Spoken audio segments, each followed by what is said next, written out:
بینەرانی بەڕێز لە هەر شوێنێکن سڵاوتان لێبێت من کامەران حاجی عومەر باسی ڕۆژتان پێشکەش دەکەم. باسی ڕۆژ وەکو ڕۆژانی پێشوو باز لە کێشە و گرفتەکانی نێوخۆی هەرێمی کوردستان دەکەین. ئەمڕۆ باز لە هەڵوێستی یەکێتی نیشتیمانی کوردستان دەکەین. وەک دەزاندرێ بەپێی دەرەنجامەکانی هەڵبژاردننی کوردستان پارتی لە ڕێزبەندی پێشەوەی دەرەنجامەکان بوو پارتی بەمانای دەستەڵات لە هەرێمی کوردستان دێ، پارتی بەمانای حکوومەت دێ، پارتی بەمانای کۆمەڵێک شت دێ لە هەرێمی کوردستان. بە پێچەوانەوە هێزی دووەم لە دەرەنجامەکانی هەڵبژاردن بزوتنەوەی گۆڕان بوو کە ئەویش وەکو پێشەنگی دەستەی ئۆپۆزیسیۆن دێ. دیارە لە ماوەی 2 ساڵی ڕابردوو کێشەیەکی قوڵ لە نێوان پارتی دیموکراتی کوردستان و بزوتنەوەی گۆڕان لە ڕابردوودا هەبووە. چێبڕچەیەکی زۆر بۆ بەدەستهێنانی دەستەڵات بڕیاردان لەسەر ئایندە و چارەنووسی هەرێمی کوردستان لە نێوان بزوتنەوەی گۆڕان وەکو هێزی دووەم و پارتی دیموکراتی کوردستانیش وەکو هێزی یەکەم هەبووە. هێزی سێیەم کە زۆر جار دەگوترێت بە هێزی نێوەنگیری نێوان پارتی و یەکێتی، ئەگەر باشتر بڵێم ئەو پەتەیە ئەو گریسەیە کە لە نێوان پارتی و بزوتنەوەی گۆڕان چێبڕچەی لەسەردا دەکرێت بۆ ئەوەی هەر یەکێکیان ئەگەر بتوانێت یەکێتی بەلای خۆیدا ڕابکێشێ ئەوە زێدەتر شەرعیەت بۆ بڕیارەکانی دروست دەکات و دەتوانێت باڵا دەست بێت لە باشووری کوردستان. دیارە ئێستا یەکێتی نیشتیمانی کوردستان بە شێوەیەک لە شێوەکان لە پارتی دیموکراتی کوردستان نزیکە. نزیکبوونەوەی یەکێتی نیشتیمانی کوردستان لە پارتی بڕیارێکی استراتیژیە، بنەمایەکی استراتیژیە یاخود کاتیە. ئەم ڕێکەوتنە چەندە لەسەر حیسابی بزوتنەوەی گۆڕانە، ڕێکەوتنی پارتی و یەکێتی چەندە قازانج بە ئایندەی باشووری کوردستان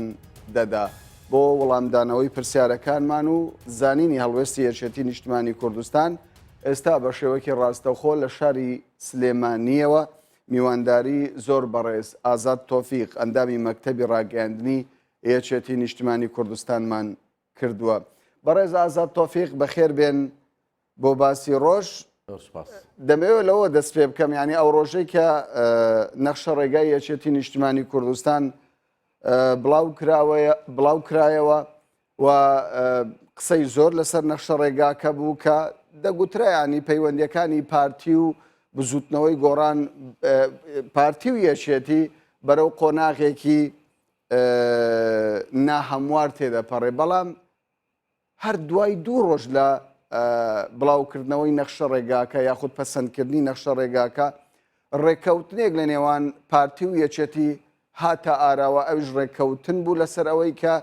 بەیەکەوە پرۆژەی ڕیفراندۆم هەنگاو بۆ ئەو پرۆژەیە بنێن. ئەم نزیک بوونەوەی یەکێتی و پارتیە چۆن دەبینن؟ ئایا نزیک بوونەوەیەکی تاکتیکیە یاخود استراتیژی؟ باز بۆ بەڕێستان من بۆ خۆم پێم وایە یەکێتی نیشتیمانی کوردستان و پارتی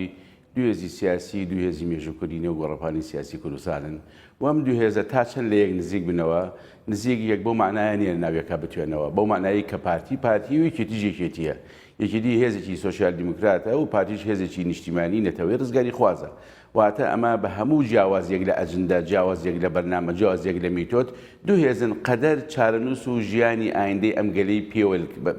بەیەکەوە بەستون. بۆیە من پێم وایە یەکێتی و پارتی بە پلەی یەکەم خۆ ئەگەر لەگەڵ هێزە سیاسەکانی کەشا هاوهاهەنگ بن و با بڵین بەیەکەوە لەسەر مێزێک گفتوگۆ بکەن باشی باشتر. بەڵام یەکێتی و پارتی وەکو دوو هێزی سیاسی تا چەند لە یەک نزیک بن پێم وایە ئایندەی ئەم گەلە بەرەو کەناری ئارامی، بەرەو دیاریکردنی مافی چاری خۆنووسین، بەرەو ڕیفراندۆم، حتا بەرەو چارە سەرکردی و کێشانی کە پێشەوە لە قەیرانی دارایی، قەیرانی ئیداری، قەیرانی حکومداری دەکرێت. بۆیە من پێم وایە یەکێتی نیشتیمانی کوردستان بە حکمی پەیوەندیەکانی لەگەڵ پارتی ئەگەر لە دوای نسکۆی 75 و دوای دروستبوونی یەکێتی و شۆڕشی نوێ لە ساڵی 76 و شاندانە بەرهەرەسێکی گەورەکە یەکێتی نیشتیمانی کوردستان ڕۆڵی مێژووی ڕۆڵی تاریخی تیا هەبووە و دوای ئەو وەزعە ناهەموارەی کە لە شاغ لە نێوان یەکێتی و پارتی ڕوویاوە، بەڵام کۆمەڵێک قەدەری ژیان، کۆمەڵێک قەدەری مێژووی بووە کە وای کردووە یەکێتی و پارتی ئەبێ ئەگەر خلافەکانیان جۆگە لە یەک بێت ئەوە دەریایەک بۆ بزنەوەی ڕزگاری خوازانی گەلی کورد لە نێوانیان یەک بگرنەوە ئەگەر گردێک جیاوازی لە ڕوئیانە هەبێت ئەوە شاخێکی گەورە بۆ ئایندەی ئەم گەلە بەسەر لە نێوانیان یەک بگرنەوە بۆیە من پێم وایە یەکێتی و پارتی دوو هێزی سەرەکی مێژووکردن هەشان بەشانی گۆڕان کۆماڵ یەکگرتوو سۆشیالیست حزبی زەحمەتکێشان با بڵێن حزبی شوعی ئەمانە هەمویان بە یەکۆ بستنەوەی ئیسلامی ئەتوانین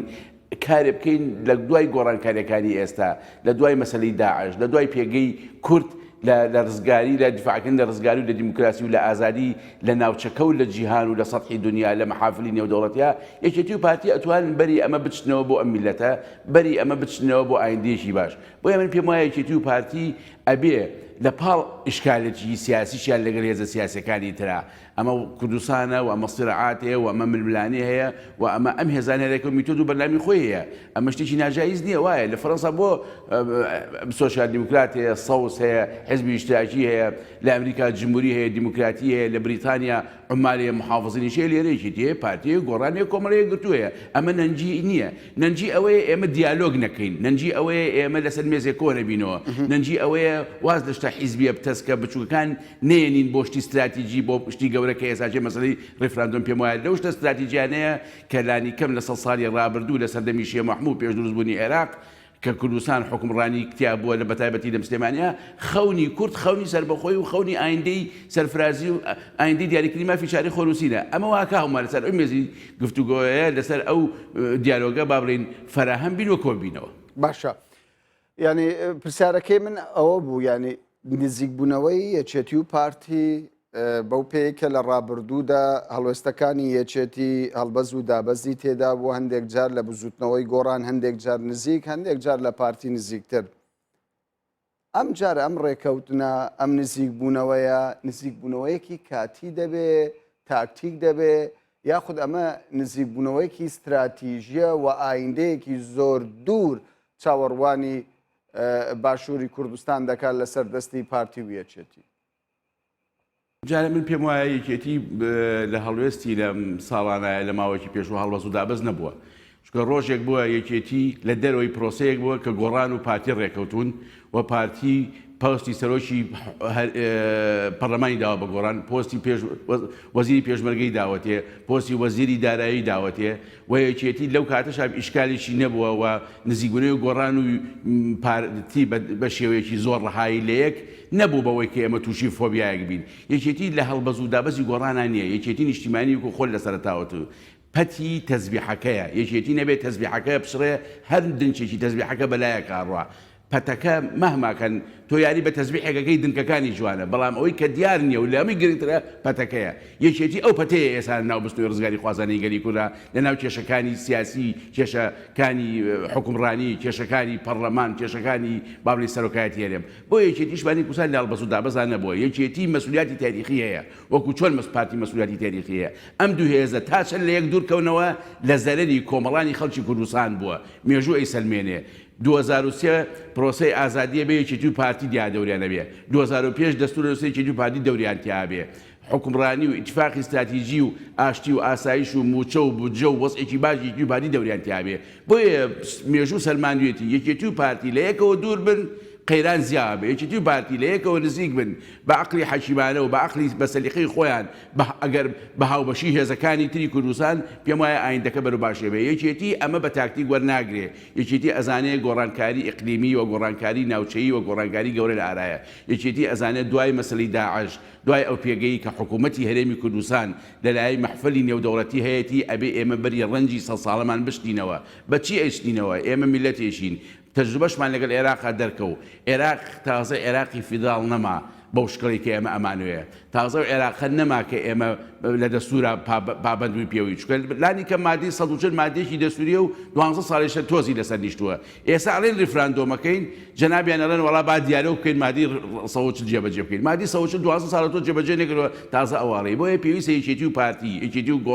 گۆڕان و کۆمەڵ و یەکگرتوو ئەمە هەمومان هاو ئاهەنگ بین لەسەر مێزێک گفتوگۆ بکەین بیریشمان نەچێت کاکامەنان ڕیفراندۆم هی دوو هێزی سیاسی و یەک هێزی سیاسی و حتا هی تاکەکانی گەلی کورد نیە ڕیفرانۆم ئێمە بۆ خاچی کوردستان ئەەکەین بۆ ئەو میلەتانەشی کە لە کوسەر کورخاچی خاکەژین یان لەم ڕیفراندۆما خەڵکی عەرەبیش ئەبێت دەنگ بە خەڵکی تورکمانیش ئەبێت دەنگ بە خەڵکی کلد و ئاشوریش ئەبێت دەنگ بە حتا مەزاهیب و ئاینە جیاوازەکانیش مەسەلەن شیعیە سونیە وەکو مەزهەب نەخێر مەسیحیە موسڵمانە وەکو ئاین ئەبێ هەمووی دەنگ بە بۆیە ئەمە کەیسە ڕاستەیەکێتی و پارتی ڕیسپی قەزەی کوردن ڕیسپی پرسی کوردن ئەمە لای دەوڵەتی ئیقلیم دوو دەوڵەتی گەورەیە پێڵەنن کۆماری ئیسلامی ئێران و کۆماری تورکیا وایە وەلای وڵاتانی عەرەبیش وایە وەلای وڵاتان و مەحفلی نێودەوڵەتیش وایە ئێمە پێمان وایە یەکێتی بۆ ئەوەی نقطە بخەمە سەر باڵین حرفەکان بۆ بەڕێزە یەکێتی مووقیفی هەڵبەس و دابەزی نەکردووە پەتی تەسبیحەکەیە بە یەک مەسافە لە هەمووی نزیکە بەڵام یەکێتی و پارتی قەدرێکی مێژووی هەیە تا بە یەکەوە نزیک بن ئایندەی ئەم گەلە بەرەو چارەنووس و بەرەو ئایندێکی باش بابڕی هەنگاوانێ تا لە لەیک شەوە دوور بن تەجروبە سەلمانوێتی بەرەو قەیرانەکان بەرەو کێشەکان بەرەو ئیشکالاتەکان زیاکەین باشە لەگەڵ ئەوەدا کە زۆرینەش ئەو ڕایان هەیە نزیکبوونەوەی یەکێتی و پارتی خزمەت بە ئایندەی هەرێمی کوردستان دەگەینێ بەڵام ئەوەی لە واقعدا هەیە سەرەڕای ئەوەی یەکێتی ڕێککەوتنی لەگەڵ بزوتنەوەی گۆڕان هەیە تاکو ئێستا بزوتنەوەی گۆڕان ئەو واقع حاڵە قبول ناکە نایەوێ یەکێتی و پارتی بە یەکەوە سەردانی بکەن و لەسەر پرسە کێشە لە سەرەکان گفتوگۆ بکەن یعنی چۆن دەکرێت ئەو پەتەی ئەو تەزبیحی کە تۆ باسی لێەوە دەکەی پەتی ئەو تەزبیحە نەپسێ و بزوتنەوەی گۆڕانیش ئاوت نەبێ لەو مەسەلەیەدا چۆن دەکرێت بزوتنەوەی گۆڕانیش بێتەوە ناو باز نەکە من پێم وایە یەکێتی و پارتی پێیان لەسەرەوە داکردو بە تایبەتی لە کۆبوونی دنیا کارچۆنێک بۆی ئێمە کارێ بکەین لەگەڵ بزوتنەوەی گۆڕانە قسەی تر بکەین و دانیشتی تر بکەین و جارێکتر مفاتەحە بکەین پێشم وانە گۆڕان تا ساڵی حی لەسەر ئەو ئەجندە بێنێتەوە چونکە گۆڕانە بێ حقەتێک هەیە بیزانێ ڕیفراندۆم نەی پارتی و نەی یەکێتی و نەی گۆڕانە هی خاچی کوردستانە بۆ نەتەوەکانی سەر کوردستانە بۆ با بڵین هێزەکانی سەر کوردستانە بۆ تاکەکانی سەر خاچی کوردستانە ئەمە ڕەبتی بە مەسالەی حیزبی و ڕەبتی بە قەیرانی سیاسی و ڕەبتی بە قەیرانی دارایی و ڕەبتی بە مێموچەیۆ نیە ئەمە یەک دووەمیش لە دوجارە من پێم وایە یەکێتی نیشتیمانی کوردستان و پارتی کۆمەڵ و یەکگرتوو بە تایبەتی ئەوانەی کە ئێساچێت تا ڕادەیەکی باش دێنە پێشەوە حیوار ئەەکەنەوە بەجددی دێنە پێشەوە هەتا هێزەکانی تریش کە پێگەیشی یەک کورسی یا کەمتریان لە ناو کوردستانە هەیە دێن شەر نییە گۆڕان تاسە لەسەر ئەم مەمەوقفێ بەردەوام بێت دوایە گۆڕان خۆی وەکو نخبە سیاسیەکەی کە لەسەرەوە قیادەیەکە جڤاتەکانن لەسەر ئەم ڕێ بن خۆی دەنگیاوە بە گۆڕان دەنگیاوە بۆ ئازادی دەنگیاوە بە گۆڕان دەنگیاوە بۆ سەرفرازی بۆ سربەخۆیی بۆ بابڕین دابردنی ئەو کێشانی کە ڕوبەڕووی هەرێمە بێتەوە جا کێشەی داراییە قەیرانی سیاسیە کێشەی حکومڕانیە مەسەلەی کاراکردنەوەی پەرلەمانە لەبەرەوە خەڵک دەنگێگا بە هێزێکی سیاسی بۆ هێزە سیاسیە گوڵی بۆ بگرێ نەک دڕکی بۆ بشێنێ لەبەرەوە پێم وانیە تا ساڵی حی گۆڕانیش لەسەر ئەو بنەمایە بێنەوە و محاولاتی تریش ئەبێ و ئەگەر هەر کارگەشتە ئەوە گۆڕان بۆ ئەم پرۆسە چارەنووسەدات ئەو بۆ خۆی گۆڕان خۆی تووشێ و ئیشکال لە سیاسیە بێ خۆی ڕوبەڕووی شتێکە بێتەوە کە بەڕاستی ئەبێ مەسئولیەتە تاریخەکەی هەڵگرێ من هیوادارم گۆڕان چۆن مەسەلەن لە سەرەتاوەڵن ئێمەدا لەگەڵ یەکێتی و پارتی بەوەدی مشترە دانانیشین هیوادارم ئەم جارە وانەڵێن بڵێن دانیشین قسەی کە ئەەکەین و دیالۆگەکەین بۆی بتوانین ئەجدێ هەمومان مشتەرەک بێ لەم بەرنامە چارەنووسازە زۆر باشە من زۆر زار جێبیستی ئەوە دەبم لە سەرکردەکانی یەکێتی نیشتیمانی کوردستان کە گەشتبینن بەوەی بزوتنەوەی گۆڕان لە هەڵوێستەکەی خۆی بۆ پێشوازی نەکردن لە شاندی هاوبەشی یەکێتی و پارتی پاشگەز ببێتەوە یعنی چوا دەکا و گەشتبینێ دروست ببێ هیچ هەوڵێک هەیە هیچ قسەیەک و گفتوگۆیەک لە نێوان بزوتنەوەی گۆڕان و بەرپرسانی یەکێتی کراوە من پێم وایە با بەم زمانە قسە نەکەین بڵین پاشگەز بێتەوە چونکە ئەمە خۆزانی ئەمەشتی نەفسیە وشەیەک ینی کەلیمەیەک خەڵکی بریندار ئەکات با بڕی گۆڕان هەڵوێستێکی هەیە بەرامبەر یەکێتی و پارتی بەرامبەر پارتی ئەڵێ پارتی پێشوازی لە وەفدی مشتەرەکی یەکێتی و گۆڕان نەکرد بەسەر چاو ئەڵێ منش پێشوازی لە وەفدی مشتەرەکی پارتی و یەکێتی ناکەم بەسەر چاو بەڵام ناکرێ ئەمە تا ساڵی حیوا بێت چونکە نە سیاست بەڕقاکرێ و نە بە حەقەت ئەکرێ و تۆڵە ئەکرێت یعنی ئەوە بۆ مەوزوعێک بۆ ئەمە مەوزوعێکی کەیە من پێم وایە گۆڕان لە تەحسیل حاصڵە دێتە ناو پرۆسەکەوە کاتە ناو پرۆسەکەەوە یعنی مووقفێکی تاریخی جوان بۆ حیزبەکەی بۆ بزوتنەوەکەی بۆ مێژووی خۆی ئەسەلمێنێ و ئەبێ بژێتە ناوینەکەەوە چونکە بەڕاستی مەسەلەی ڕیفراندۆم من بۆ خۆم بەنانی تاڵەوە لەگەڵ ڕیفراندۆمام بەناڵ نانی تاڵەوە لەگەڵ مافی چاری خۆنووسینام لەگەڵ دیاریکردنی قوارەیەک و چیانێکم بۆ ئەم میلەتە چونکە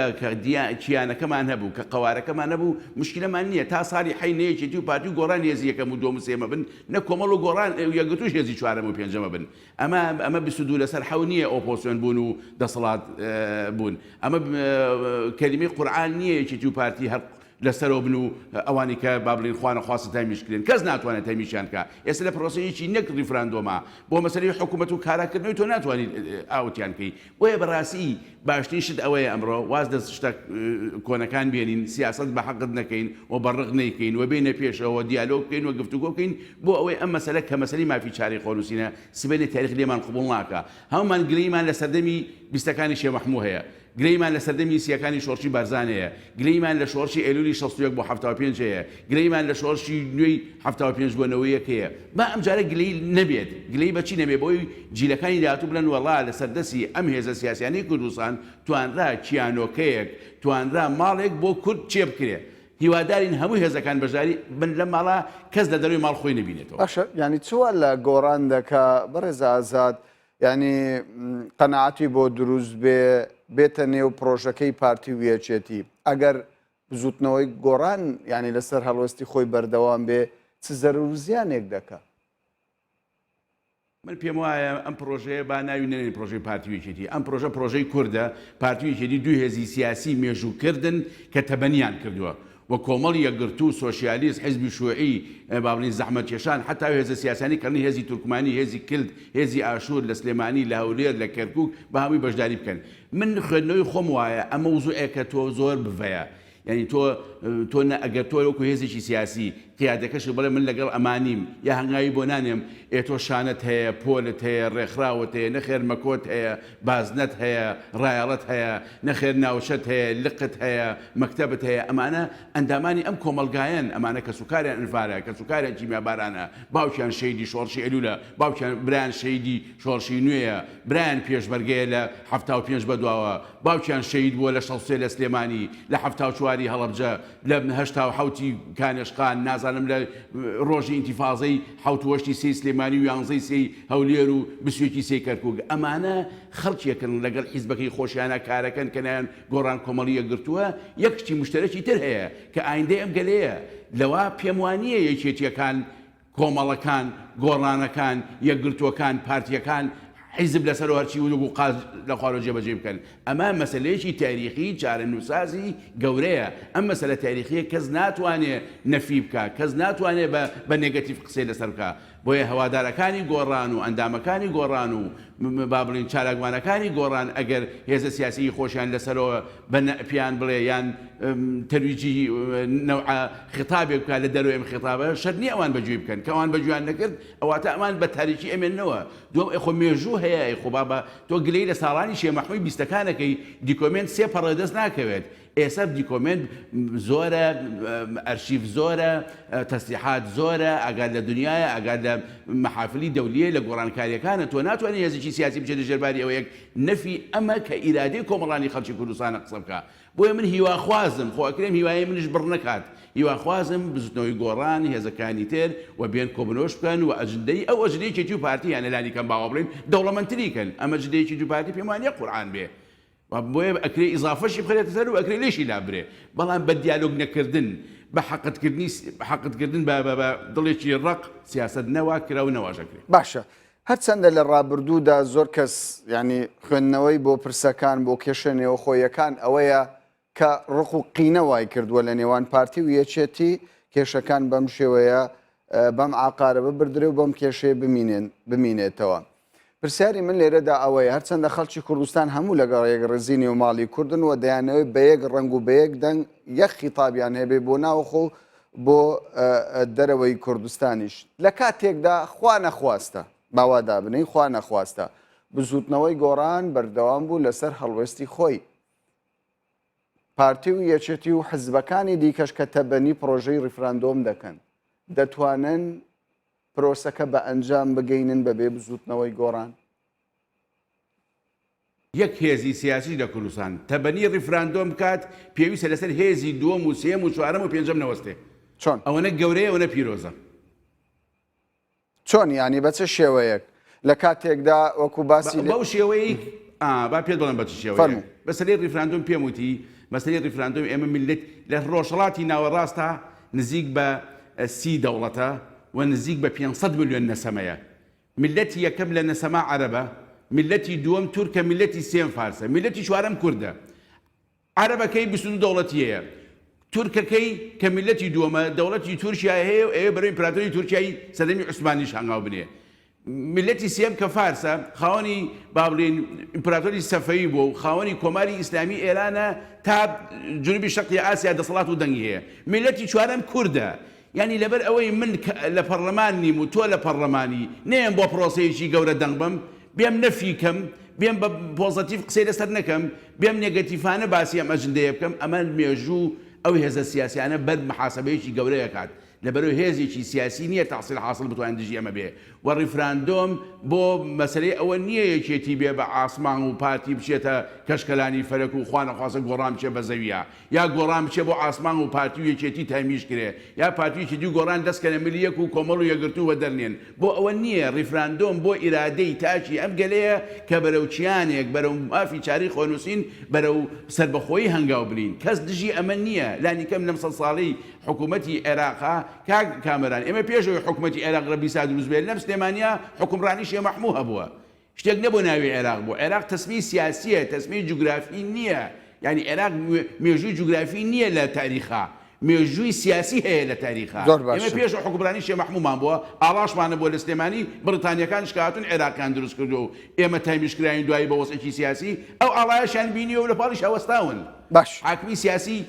بریتانی لە سلێمانی لە پاڵ ئەو ئاڵایە وەستاوە ئینکاریمە ناکرێت بۆیە بەڕاستی ئەمە بەوە ناڕوات بڵێ هێزێکی سیاسیەوە دەنێ من پێم وایە یەک هێزی سیاسیش لەسەر ئەوە پەکتی نەکەوێت ئەمە من لە سەرەتاوە قسەی زۆر هێمنانە بەرامبەر ئەو لایەنانە یەکەم کە لە دەروی ئەم پرۆسەیەن بۆ ئەبەیەکی دوو پادی جارێکیکە ڕوبەڕووی بنەوە لە دەرگای گۆڕان تەقەولبابی بکەن با ئەم جارش گۆڕان بڵێ بەخێر نێن بڵێ مێنە ژوورەوە دەرگاتان لێ ناکەمەوە لە پەنجەرەشەوە بڕۆن چاکەکەن بەڵام ئەوانیان کردەوە مێژوو لە وشتانی ئەوان زۆر گەورەترە لەو هەنگاوانەی ئەوان زۆر گەورەترە باشە نابێ هیچ هێزێکی سیاسیش لەسەر هێزی کەس پەچی بکەوێ بۆ مەسەلەی ریفراندۆم دیارە کاتم بەرەو کۆتا دەڕوات بەڵام کۆتا پرسیارم دەمەوێت بەوە کۆتایی بهێنم هەرچەندە کێشەی نێوان پارتی و بزوتنەوەی گۆڕان ڕاستە لە میدیای هەردوو حزب بازدەوە دەکرێت پرسەنەتەوەییەکانە بەڵام لەسەر ئەرزی واقع کێشەی بزوتنەوەی گۆڕان و پارتی دیموکراتی کوردستان لەسەر پۆستەکانی سەرۆکاتی هەرێم و تەنانەت سەرۆکی پەرلەمانی کوردستانە ئێستا قسە لەسەر پەرلەمانی کوردستانە کە بزوتنەوەی گۆڕان دەستبەرداری دکتۆر یوسف نابێ کە وەکو ینی دەستبەرداری پۆستەکەی ببێ باشە کەوایە ئەگەر پەرلەمان کاران نەکرێتەوە بۆچوونی بزوتنەوەی گۆڕانش لە ئێستا ئەوەیە دەڵێ هەتا پەرلەمان کاران نەکرێتەوە ئێمە بەشداری پرۆسەی ریفراندۆم ناکەین پرسیاری من ئەوەیە دەکرێت ئێمە لە بەرخاتری پەرلەمان پرۆسەی ریفراندۆم بە قوربانی پەرلەمان بکەین دەستبەرداری ریفراندۆم بین یەکەم من بۆ خۆم پێم وایە ئەگەر بتوانین ئێمە پەرلەمان کارا بکەینەوە پرۆسەی ریفراندۆم جێبەجێ بکەین ئەوە پێگەیەکی یاسایی سیاسی نێودەوڵەتی گەورە و قورس و گرانی ئەبێت ئەمە لە قازانجی بزوتنەوەکەمانە لە قازانجی ئەزمونەکەشمانە بەڵام ئەگەر هاتوو پەرلەمان کاران نەبوویەوە ئێمە بەڕاستی من ڕێیم وایە ئەتوانین ئێمە پرۆسەی ریفراندۆم جێبەجێ بکەین پەرلەمانیش لالاو ئەو وەزعانە بێت کە گۆڕان ئەوێت بۆ چونکە بەڕاستی بەپێی هەموو دەسەڵاتێکی مەدەنیانە دەسەڵاتی دیموکراسیانە لە هەموو حکوومەتێکی دیموکراسی مەدەنی پێشکەوتوخوازە دەسەڵاتەکان سێ دەسەڵاتن پیانەوە دەسەڵاتی تەشریعی و تەنفیزی و دادوەری و ئەم سێ دەسەڵاتە لە یەک جیان و هەریەکی لەم دەسەڵاتانە تەقدیز ناکرێت بەسەر ئەوی ترا وارێکی لەم دەسەڵاتانە ئیشکالی هەبێت ئیشکالەکە بۆ هەمووی ناخۆشە بەڵام ئێمە سێ دەسەڵاتمان هەیە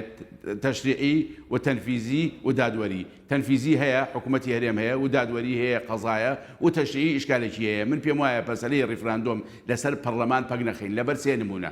نمونە یەکەم ئەوەیە کە ئێمە ئەتوانین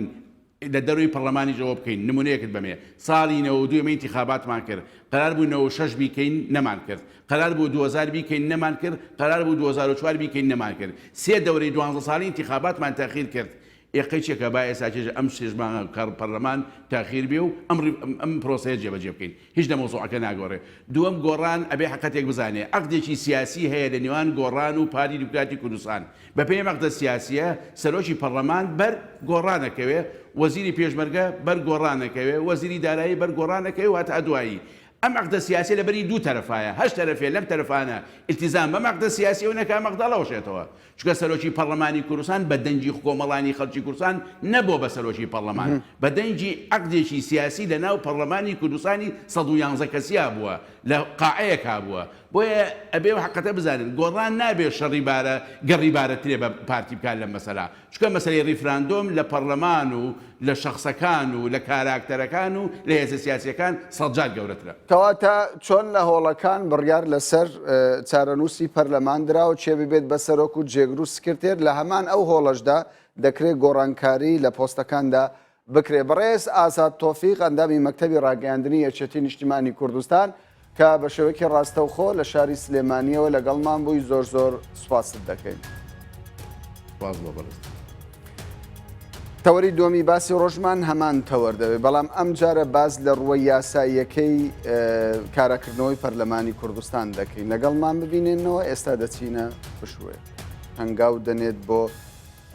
ریفراندۆم و هەنگاونان بەرەو سربەخۆیی بربەستەکانی یاسایی لە بەردەم پرۆسەی ریفراندۆم چییە و کێ بڕیار دەدات لە جیاتی پەرلەمانی کوردستان بڕیاری ئەنجامدانی ڕیفراندۆم دەدات سەرۆکی هەرێمی کوردستان سەرۆکی حکوومەت ئەو کۆمیسیۆنێک کە پێک دەهێنرێ بۆ وەڵامدانەوەی ئەو پرسیارانە ئێستا بە شەوەیەکی ڕاستەوخۆ لە ستۆدیۆی سنتەر میوانداری دکتۆر عوسمان عەلی وەیسی ڕاوێژکاری یاسایی پەرلەمانی کوردستان لەگەڵمانە دکتۆر عوسمان بەخێر بێن بۆ باسی ڕۆژ با پرسیارەکەی یەکەم لەوە دەست پێ بکەم پەرلەمان پەکی کەوتووە چۆن ئێمە دەتوانین شەرعیەتێک بدۆزینەوە بەبێ پەرلەمان بڕیار لەسەر ئەنجامدانی ڕیفراندۆم بکرێت خەڵکی کوردستان باشووری کوردستان نەتەوەی کورد بە شێوەیەکی گشتی وە بە تایبەت ئەم پارچەی کوردستان کارێمی کوردستان و باشووری کوردستان و یا کوردستانی عێراق لەجێر هەر تایتڵێکدا بێ زیاتر لە پاڵپشتێکی یاسایی هەیە بۆ ئەنجامدانی ڕیفراندۆم یەکەوەی کە ئەگەرگەلانی ناوچەکە موسڵمان بن ئەوە دەقی قورئانی سەحیح و حەدیث و هەموو ئەم شتانە گەل و نەتەوەکان بە یەکسانی لە قەڵەم دەدا ئەو مافی بۆ گەلێکی بۆ کەسێکی هەیە دەوێت بۆ گەل و نەتەوەکەی تریش هەبێ دووەم یاسای نێودەوڵەتی کە یاسای دانراوی نێوان گەلان و نێوان دەوڵەتانە و مێژوویەکی هەیە لەسەر پرسی ڕیفراندۆم بۆ مافی چارەنووس لە یەکسانی گەلان و لە یەکسانی دەوڵەتان و لە یەکسانی هاوڵاتیان ئەویش بە درێژایی هەر لە چارتەری نەتۆ یەکگرتوەکانەوە هەتا ئەوەی کە تەسفیەی ئیستیعمار یانی تەسفیەی کۆڵۆنیال تەسفیەی ئەو گەلانەی کە ژێردەستن و دانوێ ئازار بن تا 2020 خۆناغی سێمی ڕاگەنراوە کە دەبێ هەموو نەتەوە گەلانی ژێرزەوی ئازاد بن و هەموو ئەو چوارچێوە یاسایی کە قانونی دەولی دەیگرێتەوە پشگیری یاساییە بۆی کە گەلی کوردستان و خەڵکی کوردستان ڕیفراندۆمی خۆی کا بۆ مافی چارەنووس بۆ سەربەخۆیی و هیچ ناوەندێکی نێودەوڵەتی ناتوانێت ناڕزایی ئاعتراض یان هەر شتێکی تری لەم تەشە هەیە بیگرێت یان هیچ دەوڵەتێک ئامرازێکی قانونی بەدەستەوە نییە بڵێ بچێتە دادگای دەولی یان هەر حاڵەتێکی تری لەم چەشنە لە چارچێوە قانونەکەیدا پاڵپشتی سێیان پاڵپشتی خودی دەستوری عێراقە عێراق بە بڕیارێکی نێودەوڵەتی دروست بووە و ڕیفراندۆم بۆ گەلی کوردستان خەڵکی کوردستان نەکراوە کە بە عێراقەوە لکێنراوە بە پێچەوانەوە سایکس بیکۆ ئەو مافەی بە خەڵکی تریدا دەرفەتی نەڕەخسان ئەو مافە بۆ گەلی کوردستان بێتە ئاراوە بۆیە گەلی کوردستان خەباتی ڕزگاری خوازی کردووە بە درێژایی سەدەیەک بزوتنەوەی ڕزگاری خوازی گەلی هەبووە کە دەرخەری ئەوەیە خەڵکی کوردستان بە دوای ئازادی گەڕاوە بۆ ساتێکیش یعنی ئەمە دەمەوێت تەواوی بکەم بۆیە لە دەستوری 2005دا لە دیباجە و لە مادەکان و لە ڕۆحی دەستور ئەوە هاتووەکە چۆن بە ڕیفراندۆم خەڵکی عێراق خەڵکی کوردستان گوتیان بەڵێ بۆ دەستورێک کە لەژێر سەرتی دیموکراسی و فیدرالیدا هەمومان کۆکاتەوە و لە پێشەکەیدا دەڵێ لایەنەکان ئارەزومەندانە عێراقێکی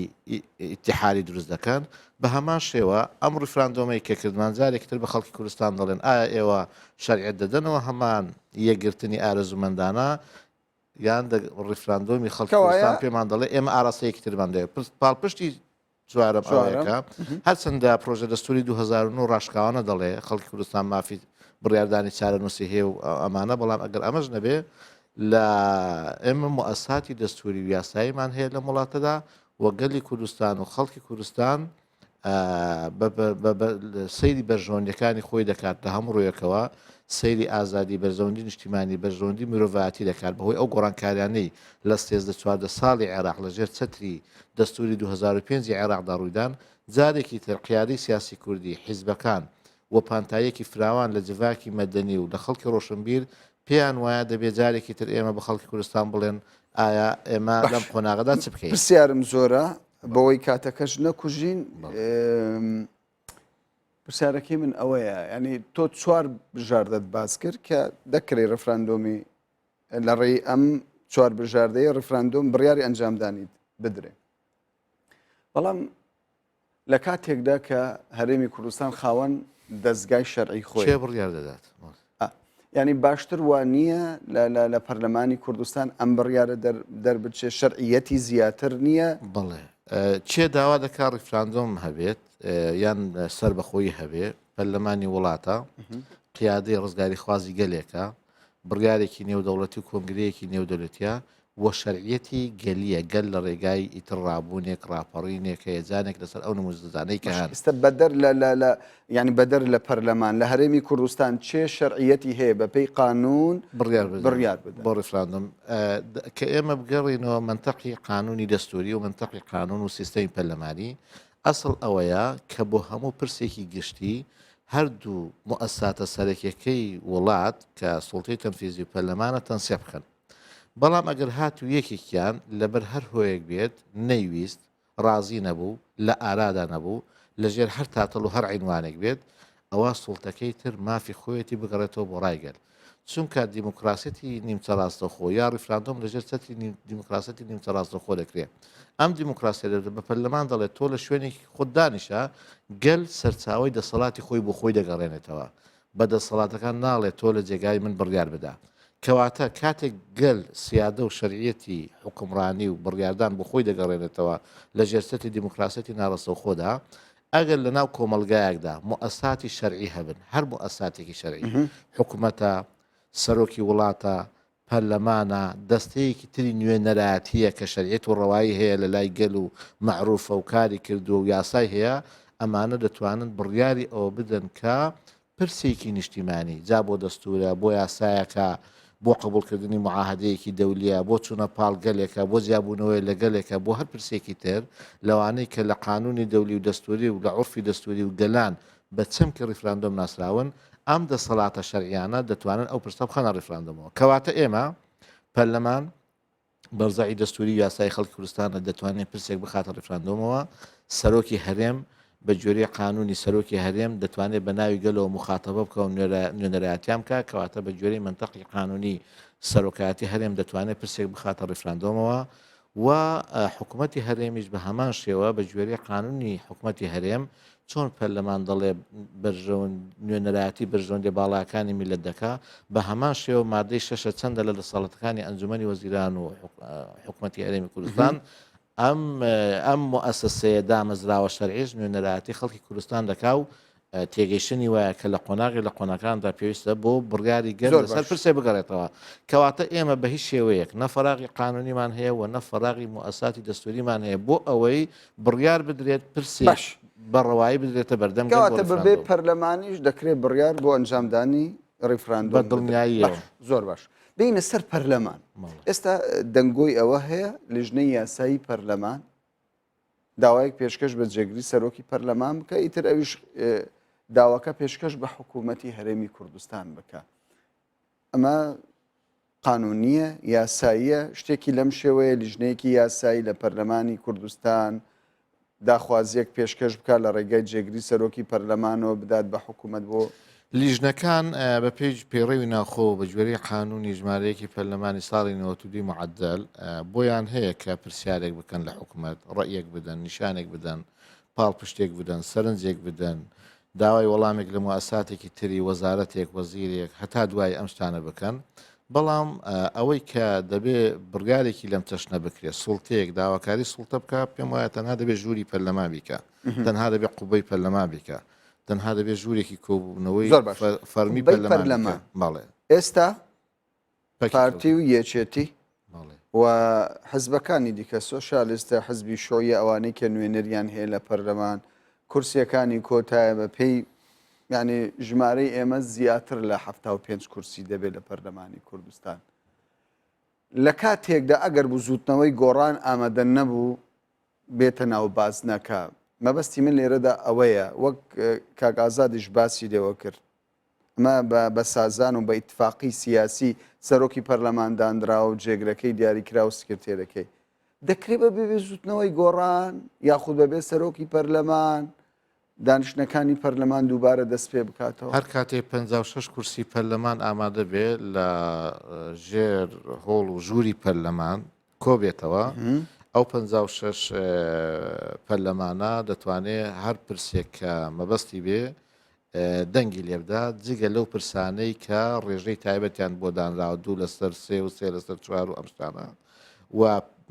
بڕیارێکی لەم چەشنەی تایبەت بە ڕفراندۆم و ئەمانەش ئەگەر دەسەڵات و ئۆپۆسیۆن هەبێت لە ناو پەرلەمان گریمان فراکسیۆنەکانی دەسەڵات ڕازی بن و ئۆپۆسیۆن ناڕازی بێ یان بە هەر شێوەیە بێ 56 کورسی تێکەڵ دروست ببێت کە کۆبوونەوە بکە و لەو 56 نیوەی 29 کەس بڕیار بدا بۆ پرسێک لە پرسەکان بڕیارێکی ڕەوایە و بڕیارێکی شەرعیە و هیچ گرفتێکی یاسایی نییە ئەگەر کۆبوونەوەی ژووری پەرلەمانیش نەکرێت لەبەرەوەی گەل خۆی خاوەن سەروەری و دەسەڵاتە لەبەرەوەی مافی چارەنووس پەیوەندە بە دەسەڵاتەوە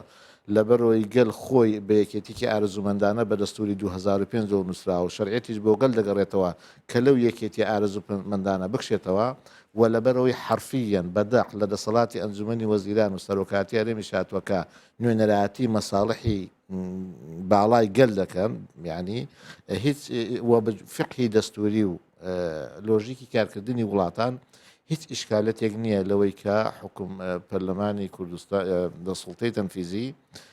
بۆ گەڵگەڕێتەوە بەڵام ئەسڵ ئەوەیە دەسەڵاتەکان بەیەکەوە هەماهەنگ و تەعاون و تەنسیح و تەوازون و یەکسان بن ئەمە ئەگەر لە حاڵەتێک لە حاڵەتەکاندا نەکرا بە دڵنیاییەوە هیچ گرفت و هیچ ئیشکالەتێک نیە هەر نمونەی دوێنێ کاتێک کە ئێستا تورکیا بەرەو ڕفراندۆم دەڕوە هەندێک پرس و ئەم جۆرەشتانە لە ناو پەرلەمانتار پەیدا بوو ئایا کە سیستەمی گۆڕینی وڵاتی یەکجار گەورە و گرنگە یعنی من نامێ وڵێم لەسەر بخۆی کەمترە بەڵام یەکجار مەسەلێکی گرنگە مەسیری میلەتێک بۆ دەیان ساڵ بە جۆرێکی تر لە قاڵە بێدا بیناڵیەردل موسڵتەی تەنفیزی گوتیان ئەگەر پەرلەمان ڕازیش نەبێ ئێمە ئەم پرسهار دەخینە ڕفراندەوەەوە کەواتە ئێمە نەیکەینە عقدەی دەستوری نەیکەینەمە سیستەمی پەرلەمانی و سیستەمی نیمچە ڕاستە و خۆ و سیستەمی نیمچە سەرۆکاتی و سیستەمی لادەر و سیستەمی ڕئاسی و ئەو سەفسەتە نەزۆکەی کە بەڕاستی شارعی کوردستان و سیاسەکان و ئەحزابەکانی بەم دەردەبر پێم وایە بەشێکی ئەوەیە کە ئێستا پێوە دەناڵێنین داوا لە قانون ناسان سیاست مەداران دەکەن یعنی کتابی زۆر بە زۆر هەن تەنها ڕەیەک و تەنها فقهێک و تەنها بۆ چوونێک نییە با هەمویان وەربگرن ئەو کاتە ئیجماعی گشتی و بەرژەوەندی گشتوێت لە شوێدا بوو دەبێت ئەم شوێنە تەحکوم بکە بۆیە بە دڵنیاییەوە ئەنجامدانی پرسی نیشتیمانی ئێمە ئەو واقعی کە هەمانە بۆ مەسلەی دیموکراسی لەکەدارە بۆ مەسلەی کارکردنی مؤسساتی دەستوری بە شێوەیەکی تەندروست لەکەدارە حیزبەکان مؤسساتەکانیان لەکەدار کردو لەبەرەوەی ناتوانن لەگەڵ یەکتر گفتوگۆ بکەن و مؤسساتی تەندروست و سەلیم بەدەست بێنن حیزبەکان بەرپرسن کەنیان هێش 2009 دەستور بخرێتە ڕفراندۆم و دەیان پرسی کە ئێستا هەن لە کوردستاندا ئەمانەمان نەدەبوون و هەتا دوای بەڵام سەرنجام کە بابەتێکی پەیوەست بە بەرژەوەندی وڵات و ئەوە بێتە ئاراوە وەکو چۆن پەرلەمان نوێنەرایەتی گەل دەکات سوڵتەی تەنفیزی نوێنەرایەتی گەل دەکات لە فەڕەنسا ئەم فقه دەستوریە و ئەو مناقەشە و ئەو سەفسەتە کاتی خۆی لە کۆماری سێم و چوارەم زۆر باڵا بوو هەر بۆیە گوتیان ئێمە دیکتاتۆرەتی پەرلەمانی قبوڵ ناکەین سنووریان دانا و بەشێکی زۆری لە دایکبوونی ڕفراندۆمیش ئەوە بوو کە سنوورێک بۆ پەرلەمان دابنێ تۆ پێت خۆش بێ پێت ناخۆش بێ ئێمە مافمانە بۆ پرسێکی گشتگیری نیشتیمانی بەرژەوەندی باڵا یان تەنها بۆ پرسی سادەش ئێمە دەگەڕێنەوە بۆ گەل بۆیە گوتیان تەنها پەرلەمان نوێنەرایەتی گەل ناکا بەڵکو دەسەڵاتی ڕاپەڕاندنی نوێنەرایەتی گەل دەکات دکتۆر عوسمان لە کاتێکدا سەرۆکی پەرلەمان جێگرەکەی سکرتێرەکەی تەنانەت پەرلەمانتارەکانیش لەلایەن خەڵکەوە هەڵ نەبژێردراون ڕاستەوخۆ خەڵک دەنگی بەو کەسانە نەداوە دەکرێت بە کۆی دوو لە سەرسەی دانیشتنی پەرلەمانی کوردستان گۆڕانکاری لە دەستەی سەرۆکایەتی بکرێت. ئەوانە بە زۆرینە هەڵبژێراون بە هەمان شێوە بە زۆرینەش دەکرێت لا بدرێن پێویست بە دوو لە سەرسێ نییە بە گوێرەی پەیڕێوی ناوخۆی پەرلەمان هەر یەکە لە بەڕێزان سەرۆک و جێگر و سکرتێری پەرلەمان بە زۆرینەی دەنگی ئامادەبووان هەڵدەبژێرێن منتەقی قانونیش ئەوەیە بە چ ڕێژەیەک هەڵدەبژێرێن بە هەمان ڕێژەش لە کار دەخرێن کەواتە هیچ گرفتێک ئەگەرەکان کراوەیە ئەگەرەکان کراوەیە قانونیشە قانونیشە بەتەواوی زۆریش قانونیە نەمێژوو نە منتەقی قانون نەویژدانی قانونی لە ڕووی تەجریدیش و ئەبستراکتیش و لە ڕووی بابەتی و مەوزوعیشەوە نە لە ئاسی ناخۆلە نە ئاسی لەو دەوڵەتی بە هیچ شێوێک ناتوانێت لێتانی لێ بدرێت بەڵام ینی بە ڕوونتر قسە بکەین لە کاتێکدا سەرۆکی پەرلەمان نەیگوتووە من ئامادە نیم سەرۆکایەتی دانیشتنەکان بکەم ئەو گرفتەی لە نێوان پارتی و بزوتنەوەی گۆڕان هەیە کەوا دەکات سەرۆکی پەرلەمان نەگەڕێتەوە ئەمە شەرعیەت دەدات بە دانیشتنەکەی پەرلەمان لە ڕاستیدا ئەم بە ڕێزەی کە پێش جەنابەت قسەی دەکرد قسێکی زۆر جوانی کردو کە منیش دەمێکە لەگەڵ برایانی گۆڕان کردومە سوڵتە هەمیشە داینەمیکەتی تێدایە بەڵام لە چوارچێوەی ئەو قاعیدە گشتگیرانەی کە هەیە لە چوارچێوەی ئەو قەواعیدە عورفانەی کە هەیە ئێمە پێناسراون لە لەحزەیەک لە لەحزەکاندا لە کارێک لە کارەکاندا لە پرۆسەیەک لە پرۆسەکاندا ئیتیلافی نێوان حزابەکان هەڵدەوەشێتەوە ئەمە نەعیبێ بۆ دیموکراسیت نەعیبێ بۆ پەیوەندی حیزب سیاسەکان نەپێویستیشە زیاتر لە خۆی تەحمیل بکرێ بە بوعدی سلبی پارتی دیموکراتی کوردستان دەڵێ من زۆرینەم بەدەستێناوە بە جۆری دەستوری عێراق و دەستوری کوردستانیش مافی دەدرێتێ کە دامەزراوە دەستوریەکان لە قاڵب بداتەوە بەو شێوەیە کە ئەو دەتوانێت بگاتە نەتیجە جاری یەکەم بۆ مانگێک جاری دووەم بۆ مانگێک ئەگەر نەیتوانی لەبەرەوەی بەرژەوەندی گەل گەورەتر لە بەرژەوەندی حیزبێکی دەرفە دەدرێتە حیزبێکی تر مەبەستم وەیە بڵێم وەکو بەڕێز کاگازات تۆفیق ئاماژەی پێکرد پارتی دیموکراتی کوردستان و بزنەوەی گۆڕان لە قۆناغێک لە قۆناغاندا عەقدێکی سیاسیان هەیە ئیتیلافێکیان هەیە تێگەشتێکیان هەیە بۆ دابەشکردنی پۆستە سیادەکان و بەڕێوەبردننی دامەزراوە دەستوریەکان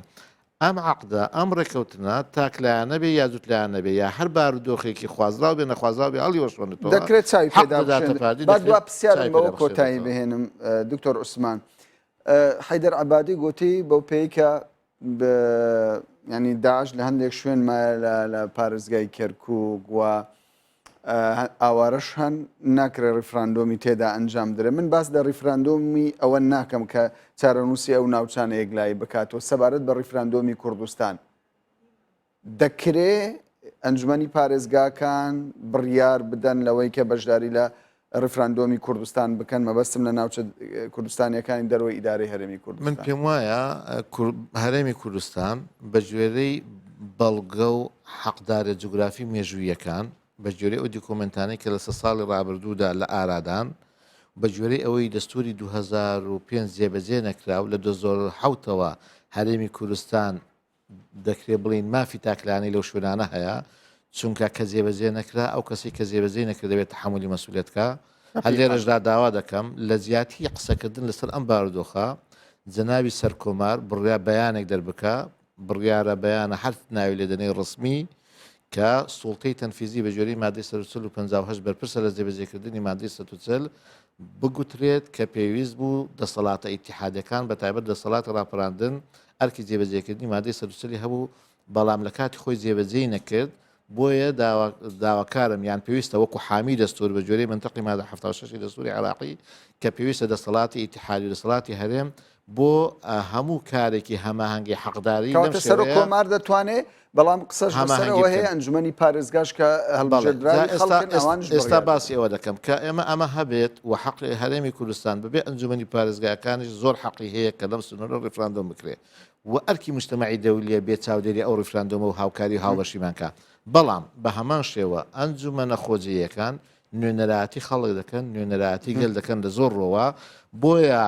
لە چوار محافزەکەی تری کوردستانیش لە هەڵەبجە و سلێمانی و هەولێریش و